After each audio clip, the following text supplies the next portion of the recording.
Today I'm super happy to be here. Thank you for the organizers for letting me talk about Bayesian models late in the afternoon. So today I'm going to talk about work I did with a colleague of mine, Alexander Wang Hansen. So he pretty much cleaned up a lot of code and fixed a lot of stuff so everything runs smoother. So yeah, the good stuff is probably his, and if something's really shouldn't be like the way it is presented, and something's broken, it's probably my work. I'm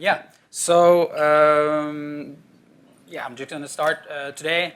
I'll talk about a little bit about the company I'm working for, Kolonial.no, and then a little bit about forecasting B2C, so our private users, private customers' demand.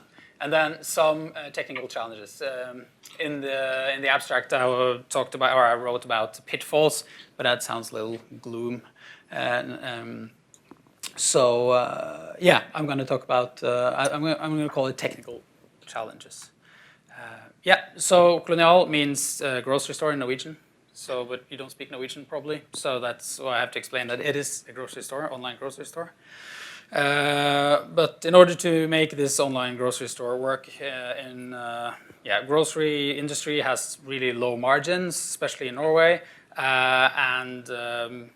it's quite expensive to distribute groceries to people in Norway. So in order to make this, we have to build the most efficient retail system in the world, more or less. And we do that by building everything ourselves. So you see, okay, the robots, we didn't actually build those. Those are from ABB, I think.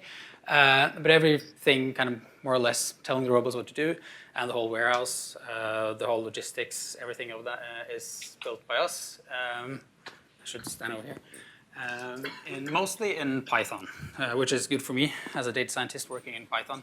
So the rest of the company is doing the same. Yeah, today I'm going to talk about a little part of what we do. So I'm part of the data team, as you see, which is kind of serving the whole company. Day to day, I'm embedded in the online store customer-facing part of the business. So why am I doing forecasting? Just because I work a lot on what the customers do, which is can be a good thing when you want to forecast what they do. Reducing uncertainty about the demand is really important for us. You can think that when we order groceries, they have a short shelf life, but the shelf life of someone turning up for a shift is a lot shorter. It's only that shift. So if you miss the demand of that day, you kind of waste people, so to say, by calling them into a shift and they have nothing to do. Or you have to close the store to say, okay, we don't have the capacity. So you advertise a lot, and then people show up or pick up their phones to order, and then you can't serve them because you have to close the store. So this is really important.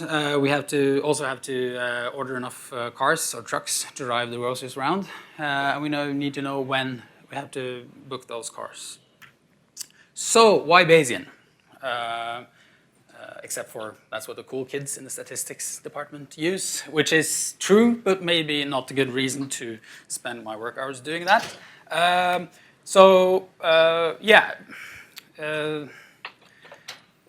Main reason is that it's hard to model the demand precisely. We talked a lot to the people doing the actual planning and found out that if you can give them a lower and an upper estimate on what we believe is our possible outcomes, they can plan around that. We can use our workforce more efficiently, so we can know, okay, we plan for the maximum, for instance, if we want to keep the store open, and then if we don't reach that, we can use them for other tasks, but we need to know like how many extra people are we booking for, are we putting up on a shift. And the other problem is that we're a really young company, and adding to the problem is that some of the data in the early days, it's hard to use because we had 10% weekly growth, which is like you just have this hockey stick. So it's really hard. The time series models freak out. And then we know a lot about the process we're modeling. So we can actually start modeling it instead of trying time series models, which we did. I'll talk about, but they didn't work that well.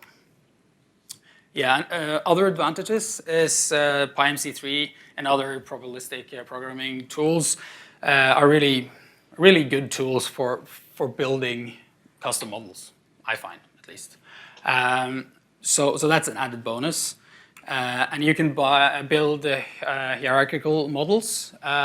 So when you have little data and you can try to share effects across segments or areas, or you can model kind of holidays as you can get some archetypical parts of holidays and kind of model and lend or borrow effects from some holidays to other holidays. And in Norway, people really love their holidays, so they go away for weeks, and you have holidays moving around each year. So we really need to do that. Yeah, and then the last part, we can use informative priors. This is really good for us because we haven't been around that long, so some holidays we have never observed. We don't know what happens when Christmas hits a Tuesday. Christmas Eve hits a Tuesday. Yeah. Which is really problematic because what we observe is that people have their usual weekly buying setup, and then when Christmas is when Christmas is on a Sunday, they kind of add all the Christmas shopping to the week before, right?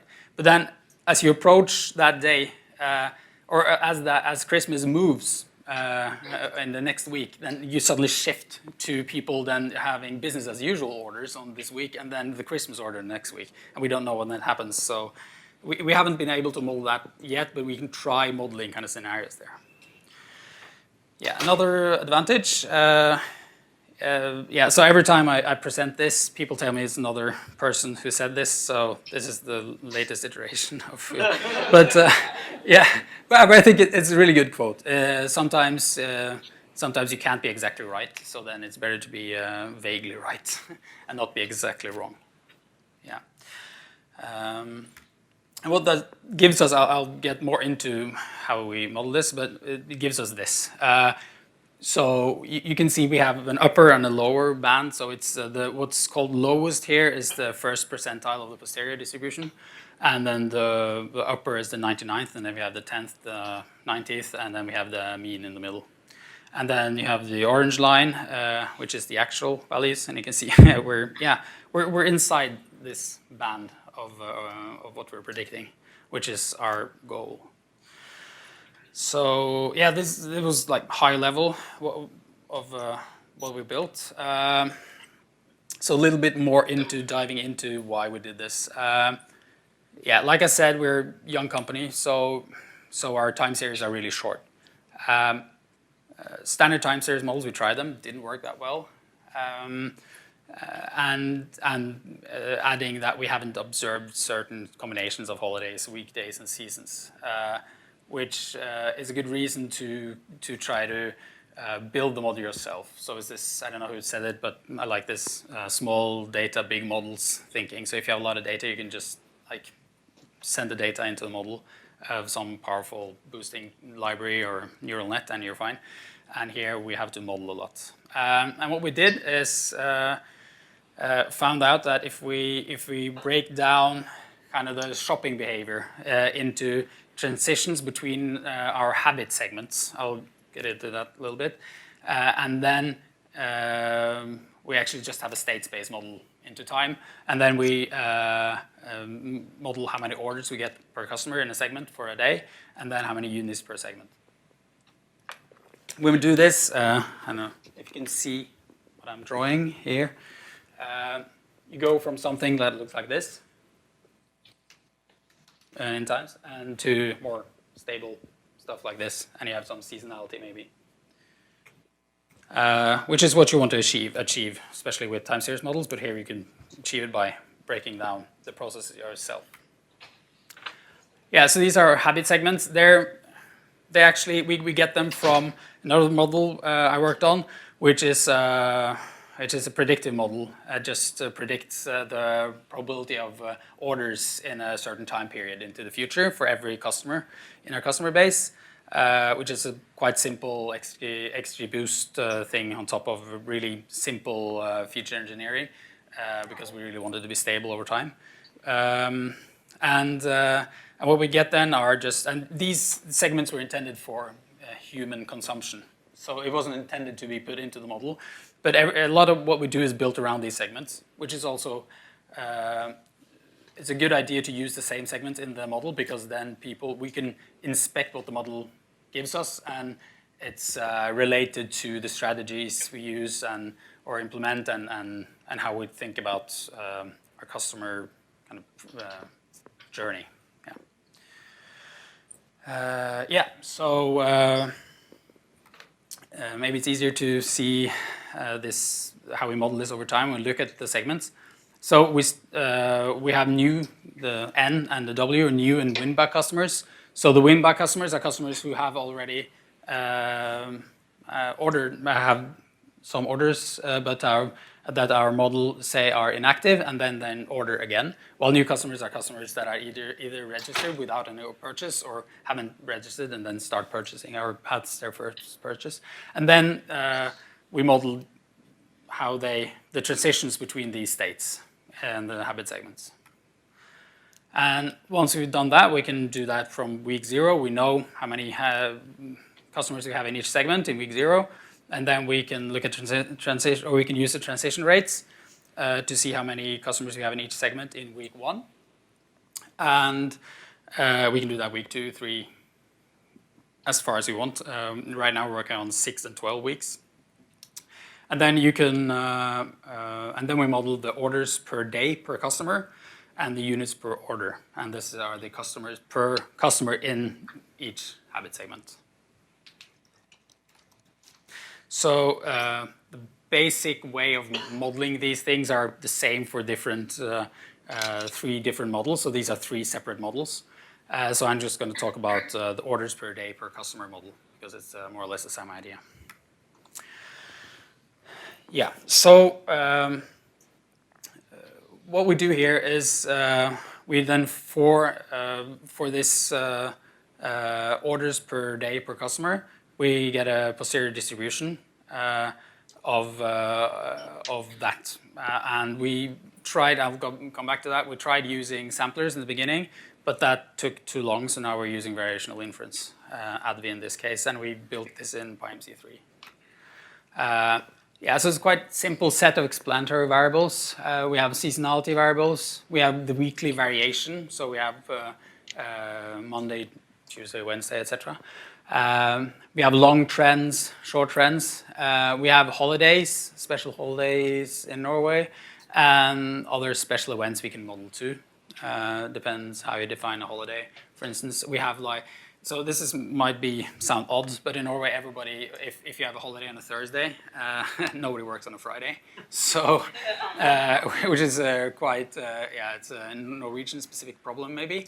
But that means that you get this weird kind of extra holiday when that happens, and then you have some holidays that move around, and you have the kind of Norwegian, the 17th of May, it's like the 4th of July, but nobody works on the 17th of May in Norway. So then if you combine that with another holiday, you get this super kind of, you get the Friday and a Tuesday, and then nobody works for a week.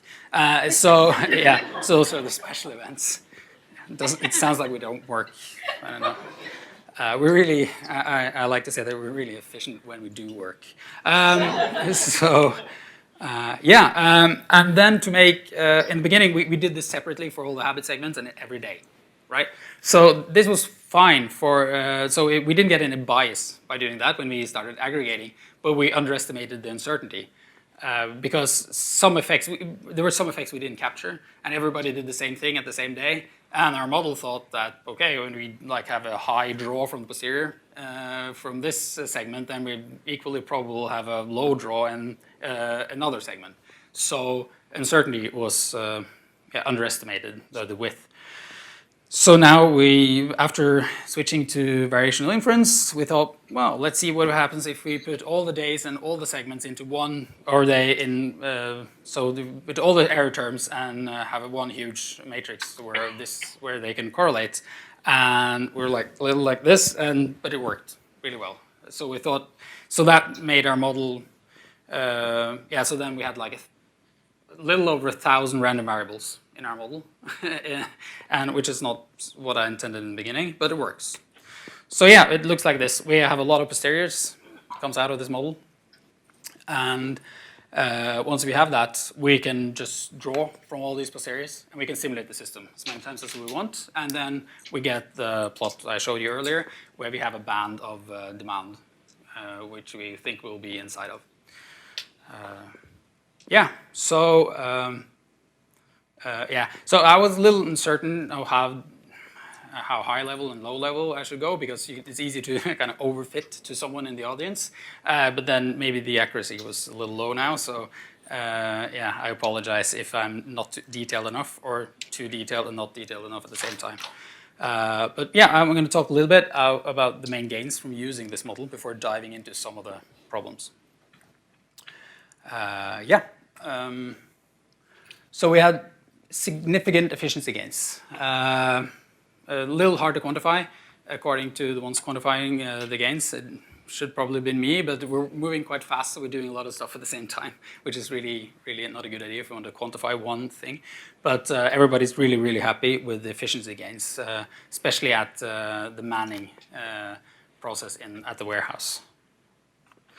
Yeah, another good thing is that all the stakeholders plan according to kind of the same span. So we avoid some problems of someone taking measures to have enough flexibility in the system, while others don't. So you kind of pay the price, the insurance price, you can say, of having a lot of people show up, and then you don't have enough cars, or the other way around, right? So now everybody can be on the same page on what do we think is the kind of the maximum amount of orders on a day, or the minimum. And then, because we do this instead of a more manual process, we spend a lot less time discussing why the forecast wasn't as good as we thought, and why we did what we did. And they can spend more time talking about how to plan for the predictions they get. And I should say something about when you should not do this, to be fair, if another model works really well.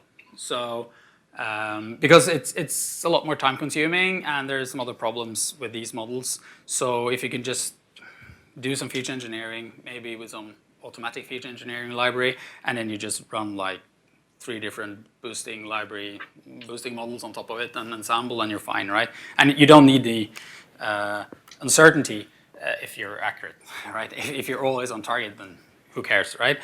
And another reason is you might not in other cases, you might get an uncertainty estimate, or you get a band out, right? But you can't do anything with it, so why would you need it? Then in that case, just go for the most likely estimate and use a different model. And then maybe if you have a really large amounts of data, so there are some ways of doing this on bigger data sets, but yeah, there are you might run into problems, which we don't have. And then, yeah, this is more like a motivational. It's from advertising, why you should order instead of going to the store with your tired kid at kindergarten. But it's also, yeah, just some of the technical problems we faced, and we had to solve. And there are a lot of them, so I just I made a little selection, and then we can, if someone wants to grab a beer and dive into all the stuff that went wrong, then I can tell you about it.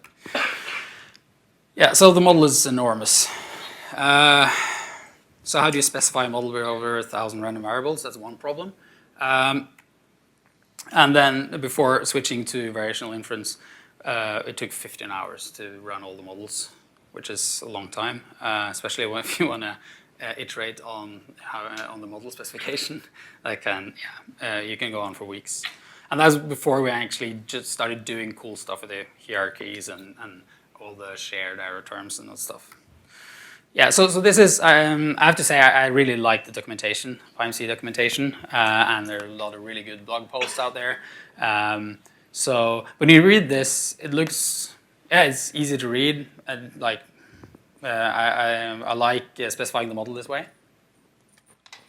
Problem is to be fair, is like a lot of these 1,000 variables are from come from the error terms, but still, you need a way to specify all the random variables without 1,000 lines of code, right?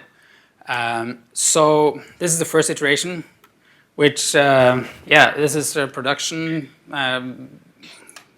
code where and I have to say this is fairly brittle stuff, right? So we made dictionaries of random variables, and we got these dictionaries from the same way because until recently there wasn't, you had to use Theano tensors to, Theano shared variables to get the data in and out of the model. And we had dictionaries with those, and then we just put the random variables on top of that too and use the same name. But if you write like whole week wrong, then it doesn't understand anything, so it's brittle. Yeah. So what we're doing now is building more. No, so this is. Wait a minute. I think I hit the wrong slide. So this is actually no, this is the one exactly. So what we're doing now is building a model class and trying to clean that stuff up. But yeah, not showing you this is almost like this bumper sticker, like my other car is a Ferrari. So my pull request is a model class. But yeah, we're doing that. I swear. Yeah. So and I didn't think about that problem before starting this, right? Just building a code base that you can understand is a problem when you get big models like this. And yeah, the big problem with the 15-hour runtime, training time. And then my colleague and I and another colleague who's not normally working on this, we did okay, we needed to do a hackathon to build this thing into ADVI, and then it was like 10 minutes. I was like, okay, this works. What now? So that switch was super smooth. Maybe because the way we got a little bit lucky that we modeled this thing the right way, so we didn't have any multimodal things in there that can blow up, because the ADVI things like, yeah, okay, you need a Gaussian here. And if it's a multimodal distribution, it'll still try to fit this one nice bell curve, right? So the switch might be not that smooth if you have a model, if you haven't modeled the process yeah, well. And then another problem, how do you monitor this thing? So how do you know if ADVI has converged? Why is this a problem? I'll get back to that. And then how to evaluate the model. So from the books and from my other experiences, I look at the posterior predictive plots and see how the data fits into that. But if you have 1,000 random variables, you can't do that. So first, ADVI. Yeah, we have problems with the standard convergence check. It never converged. And we have some theories why. Large number of parameters is one problem, so there's always something that is moving around, and probably some collinearity in there. So the model was not getting any better. It was like yanking one thing up and the other thing down and doing that in this huge space, and then yeah, it's never finished, right? So, but PyMC, really nice. We took the callback standard callback class, and we built, or Alexander built this loss convergence thing, and that works really well. So it just looks at the loss and then stops at a reasonable time without worrying about how the parameters inside the model how they're moving around. Yeah, and then what do we do with the posterior predictive plots? Yeah. So we started out, instead of looking at, we did, when developing, we were looking at the separate models, but then we went over to just looking at the entire system and see how it actually performs.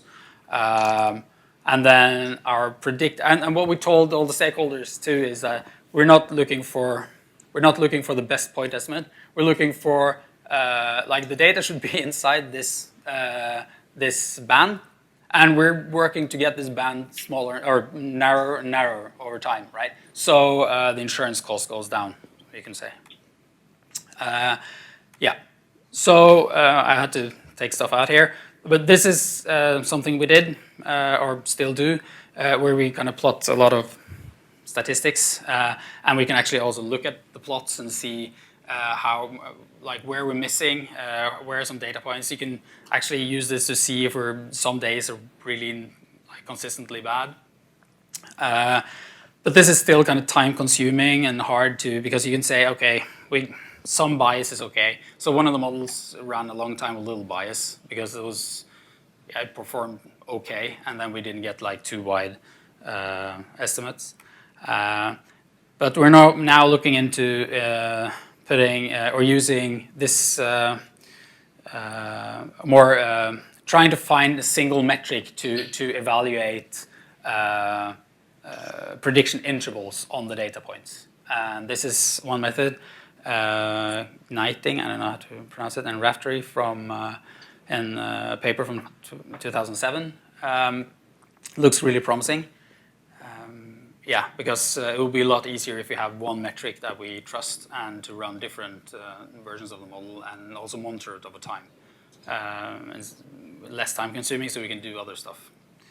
So yeah, and recently there was a published paper on the NG-Boost boosting library with probabilistic or more uncertainty intervals from Stanford Labs, I think, quite recently. And that together with this, you may be getting closer to a boosting library actually doing the stuff we need to do without building a huge model, but we'll see. So yeah, thank you very much. And I can take some questions, I think.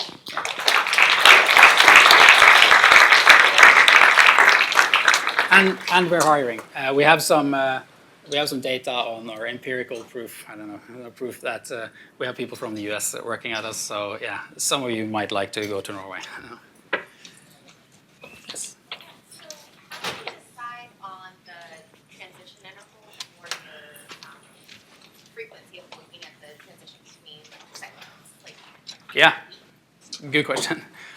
Because we just modeled a weekly model in the beginning because that is what we as humans looking at the data, making decisions we're comfortable using, right? So we inherited that from the older process. So yeah, we should probably have shorter intervals, but still it's not. Most customers purchase goods weekly or bi-weekly, so it wouldn't be updated that much faster anyway. But yeah, good question. It's just, yeah, we inherited it from the other model. So that entered as a prior on the probabilities? Like you had a layer model and then you just calculated the priors with the probabilities?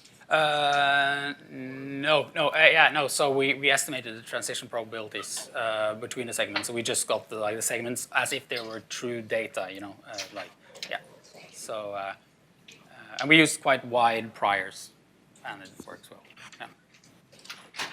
How much value do you think doing that customer segmentation added versus just looking at the orders per order? So instead of just modeling orders directly. Yeah. So if you just had one big segment versus splitting it up into big segments. Yeah, it cleaned up a lot. So what we see in the beginning, what we saw was that these segments behaved really the same over time over the last years. But the kind of the effect on the demand was driven by the composition of these segments. Like in the beginning, we have a lot of people kind of getting used to the product and moving through the segments. So yeah, and the reason for choosing it in the beginning was that these segments are the same segments that marketing team, for instance, are targeting when they try to kind of increase sales, for instance, right? So an idea here is that we can actually go in and manipulate those. So we haven't done that yet, but that is a reason for using a segment that we humans use. But maybe we should switch to something that's a lot more segments and it's more like even more of a black box. Yeah. I was wondering if you could talk a little bit about sort of the production side and what systems your forecast had to plug into. Is it just that there's graphs and predictions and maybe there's a dashboard? Does it directly drive any automated decisions or plug into other infrastructure and the outputs, or just reports that are going across the stakeholders? Good question. I should have said something about that. No, right now it goes to a dashboard, and then they do the planning in the week. So my dream here is actually that we get the really good loss function on how much, like the cost of going over and under. So under budget, less efficient operation, and over budget you have to just close store, for instance, right? And then if you have a nice posterior on, and you can just kind of estimate, you can just plug that in and get the number of people you need in the shift. So, but that's a little bit in the future. Right now, it's just going into the old process where they were just looking at averages and just using their domain knowledge. So with the 15-hour training time, how do you iterate on this model? Yeah, no. You get new data and you want to see, does this change something? What's your process? Yeah, no, so it wasn't good. So we're now with the ADV, and we're down to 25 minutes, I should say that now. So now it's fine. But yeah, it was a real problem. We run the model once a week right now. So we could run it. We couldn't run it any more often because it would just if it runs for half a day or the whole day and a little bit on the night, then yeah. So now it's better. I guess kind of tying into your question over there is you're kind of using the kind of 10 and 19 percentile to kind of min and max. Obviously, you're kind of saying that like by picking by being on the max, you have a bit of an insurance policy that you will have enough fans and enough people to spread the orders. I guess have you received any feedback like we're going to go on the max will be safe, but is there enough, any intuition maybe doing whatever 2080 or something like that? Yeah, a different confidence plan to kind of track that out. Yeah, so we're always good question. Like, how do you decide on the band, right? So they can view like other bands too. So right now it's more for some days you have lower volume, so you have more flexibility built in. So then they can put it on the median anyway, or the average. But on some days, they're like, okay, we're doing a huge marketing push. We must not close the store. Then we can just, okay, look at the 99th, right? So it's more on a case by case, but the ones using it decide on what they want to use. And yeah, and they can ask us if you need help. So I was just a little bit curious about more details on the model, I guess. So are there parts of it that you consider to be sort of static and fully modeled by the model, and there are parts that are more state space and diffusive? So when you retrain a model, you start from scratch at all times, or are there parts of these things that you think of as natural diffusions as opposed to constants that you're just getting more data to measure? Good question. Right now we're just training the whole thing every time. But like business as usual days, those don't change much. But some certain holidays, we get a lot of information after that holiday, right? So, but we're thinking a lot about how can we make the model also more, how can we put, we need some element of kind of regime change maybe, and how to model that. And yeah, I'd like to discuss, really love to discuss how we do that. We're thinking about priors, kind of moving over the data or something like that, I don't know. But yeah, it's, we haven't solved that. So it's maybe related to the question that they asked. So you said there's also time to the marketing. So when you're building a model that is something like just throwing a model and then sort of extracting something out of it, how do you differentiate what is learning is some of the marketing effect, but also just some baseline? Yeah, right now we're working on putting the marketing. We're working on the data set of all the marketing initiatives and everything we do and the budgets to get that into the model. Right now, it's more like we see that okay, we have a really wide posterior now, probably because we've modeled this. We used like a dummy variable for this time of year, right? And then we also did some marketing stunts at that same time, and then kind of the posterior goes, and like, yeah, it can happen, like a marketing thing can happen anytime now, right, the model. So, yeah, we're working on kind of solving that.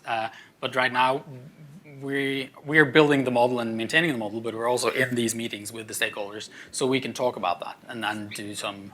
Yeah, but we really could not at this point just put it into some automated system and try to, yeah. build the ships from that because of many problems, but that's one of the problems, if I understand it correctly. So, yeah, I don't know how much time I have, but keeping me, you guys, from the beers, so maybe we should wrap up. Okay, thank you.